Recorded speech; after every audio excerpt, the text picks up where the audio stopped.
This MTG box analysis will focus on the opening of a Kamigawa Neon Dynasty draft booster box that took place on June 12, 2023. We'll begin by taking a look at the cards that we were eligible to obtain inside of a draft booster box and compare that to the cards that we actually saw. Then we'll review set coverage, coverage by rarity, and duplication.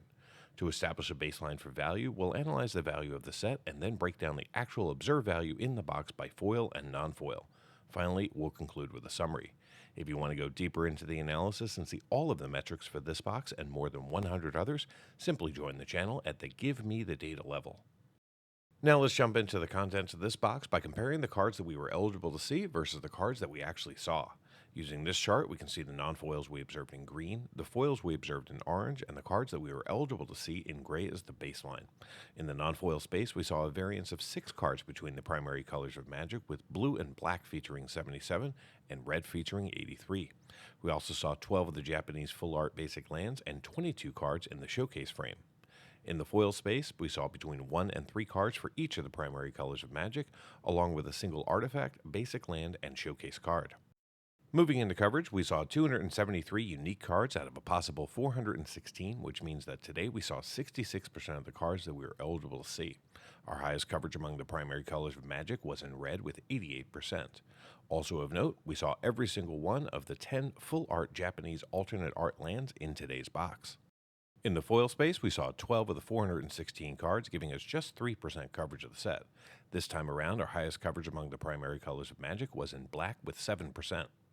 Pivoting to coverage by rarity, in the non-foil space, we saw 96% of the commons and 89% of the uncommons. We also saw 30 rares for 25% coverage and 6 non-foil mythics for 15% coverage. In the foil space, we didn't see any commons or mythics, but we did see 8 uncommons for 8% coverage and 3 rares for 3% coverage. In total, this draft booster box contained 33 rares and 6 mythics in 36 packs. In today's box, we saw no duplication among the 12 foils that we opened, but we did see 147 non-foils repeated 255 times for a box duplication rate of 47%. Before we take a look at the value in today's draft booster box, let's review the value of the cards that we could have pulled to establish a baseline. This chart shows all the cards from the set that we can pull using non-foil market prices as of June 9th, 2023. Currently, there are 14 cards valued over $10. The top 3 are Bosiju Who Endures in standard frame, valued at $31.05, the borderless Bosiju Who Endures, valued at $38.18, and the most valuable card that you can pull from a draft booster pack is the Showcase Wandering Emperor, valued at $66.13. The set also features 11 cards valued between $5 and $10 and 56 cards valued between $1 and $5. The remaining 335 cards are currently valued less than $1. And here's a look at the value that we saw today inside of Frank's box. We ended up seeing 4 cards from the main set and a token valued over $10. They were the standard frame Farewell, valued at $10.03, the Goblin Shaman token, valued at an amazing $10.48, the Showcase Kato Shizuki, valued at $10.84, the Showcase Farewell, valued at $11.76, and we also pulled the third most valuable card that we could have seen, the Bosiju Who Endures in standard frame at $31.05. Frank also saw a single card valued between $5 and $10, and 20 non-foils valued between $1 and $5. The remaining 503 non-foils in the box, however, were valued less than $1. In the foil space, well, we saw 12 cards, but not a single one of them was valued over $1. Our most valuable foil was the Go Shintai of Hidden Cruelty, valued at 24 cents. So how did this box perform?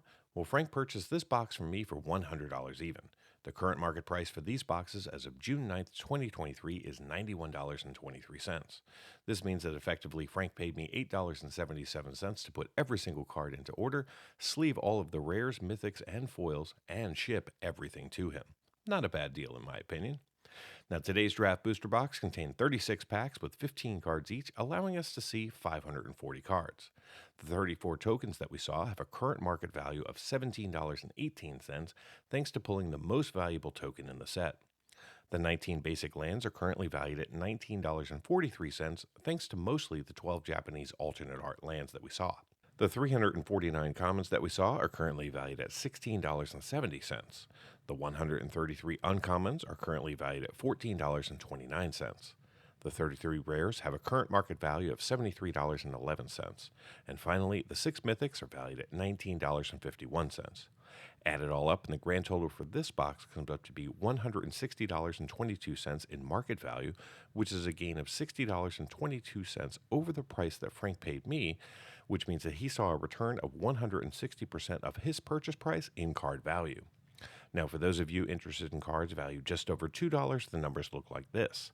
In total, we saw 12 cards valued over $2 in this box, and they have a current combined value of $96.43, which means that those 12 cards represent 60% of the total box value. Again, a big thank you to Frank S. for being a longtime member of the channel and for sponsoring this box. All of the cards are headed your way. Thank you so much for watching. I want to take a moment to give a special shout out to all of the channel members. Your support helps fund this operation and allows me to create the content that you all enjoy. If you're not yet a channel member, I invite you to consider becoming one. By joining, you'll gain early access to videos and many other perks. If you're interested in supporting the channel but don't want to become a member, there are several other ways that you can show your support. Every little bit helps and allows me to continue with the channel. Thanks again for watching, and until next time, do something amazing.